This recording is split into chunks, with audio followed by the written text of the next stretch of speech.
Okay, so I've just been for my doctor's follow-up appointment, and because I've already done a lot of the research, and I've looked at the radiology report and I've looked at the x-ray, there wasn't really anything that the doctor had to tell me. She was kind of just saying, like, what would normally happen next. So physiotherapy is generally what's recommended. Because I have hip dysplasia as well as now this joint space narrowing, and I can show you my x-ray so you can see what I mean, that I would need a particular kind of someone who really knows, like, hip dysplasia and what that could mean in terms of like the joint itself. I do feel a bit emotional, a bit wobbly.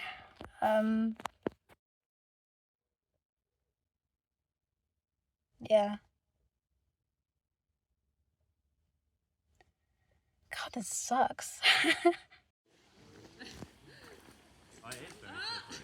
I told you it'd be slippy. It's like black ice. It's so slippery. The wet log. Oh yeah, but is it really slippery? Yeah. It's like it's greased up. Well, another week, another shoot. I'm kind of hoping this one is going to be just a day. There are a total of 3 days, potentially. But one is for sure, and that's tomorrow. I'm in a hotel this time because it just made sense. Sometimes production do that. I'm gonna have to get up at stupid o'clock. I think I've set my alarm for 3:30, and my phone very helpfully just told me that's 4 hours and 50 minutes from now. But it's a bit like when you go on holiday. Like, you know you've got to get up early, but you can't go to bed any earlier than what's normal for you because it's not normal.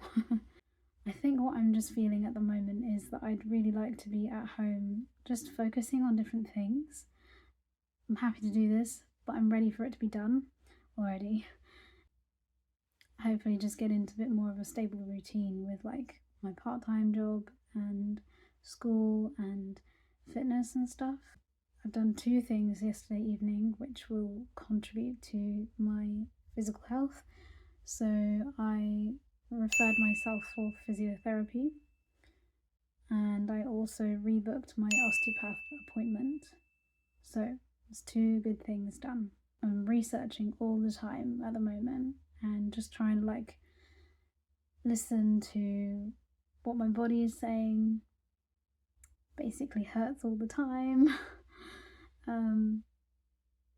which isn't great, but I am encouraged by older people, older women who have done things that maybe I can do too, that would help. Anyway, I am gonna try and get some sleep and be awake in about 5 hours. Ugh, it's gonna suck. I did do some stretching earlier in the evening in the hotel room alongside the Great British Bake Off, which I don't normally watch, but when you're on holiday, as it were, in a hotel, sometimes it's nice to just do something different. I don't know why, but I felt really stiff and immobile, and some positions that should have been easy felt really difficult. It's 3:34. I did sleep a bit, but I've been sleeping fairly lightly for the last half an hour or so.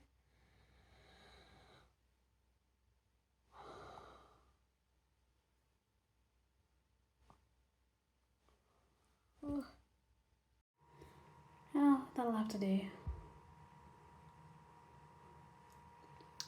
I'm gonna have a quick cup of tea before I go, and then I'll be off for the day. Oh, okay, so I'm home. I came home last night after a whole day of filming, and they didn't need us for any more days, so it was just one day, and I'm really pleased about that because it was a long day and it was a hard shoot. Costume was really tricky. I finally wrapped on set at 7 p.m. It took me a while to get out of costume, and then I think I left the studio by like 9 p.m. and I got home about 10:30. So it was a really, really long day, and today has been about sort of recuperating. I probably look really tired and my hair's a bit of a mess, but I kind of just don't care. So now that that is done and my shoots for August and September are done, I don't have anything else happening this year. So I'm hoping that I can really sort of dial in and focus on home improvement and also physical health. I am a little confused as to how I'm going to be tracking physical health because on a weekly basis, because obviously physical health happens slowly, whereas home improvement is far more tangible and I can actually see results in a single day. Before I left for the shoot, I actually started to organise a drawer. It was a drawer that things just kind of got thrown into when we moved. It was mostly like our sort of home office drawer, and it just didn't have any organisation. So I got these like interlockable home organisation things for the drawer. They are designed to work with the Calyx unit, which is obviously, this is what that is.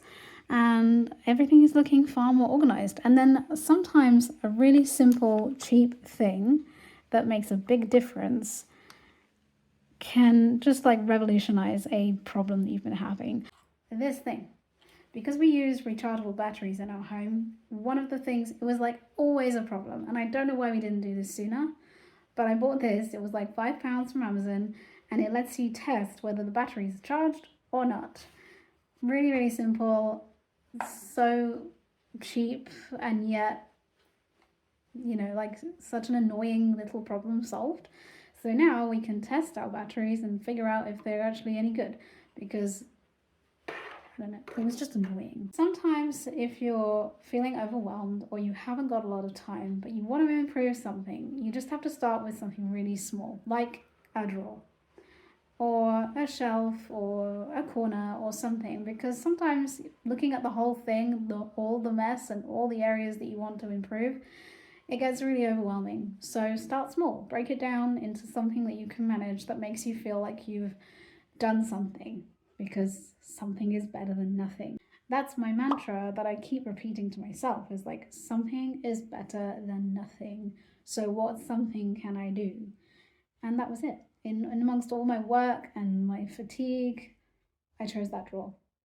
I obviously do now need to get like into the sort of nitty gritty of stuff now, and actually like the living room is an area that I really want to focus on as we move into autumn and winter. Look at the big baby.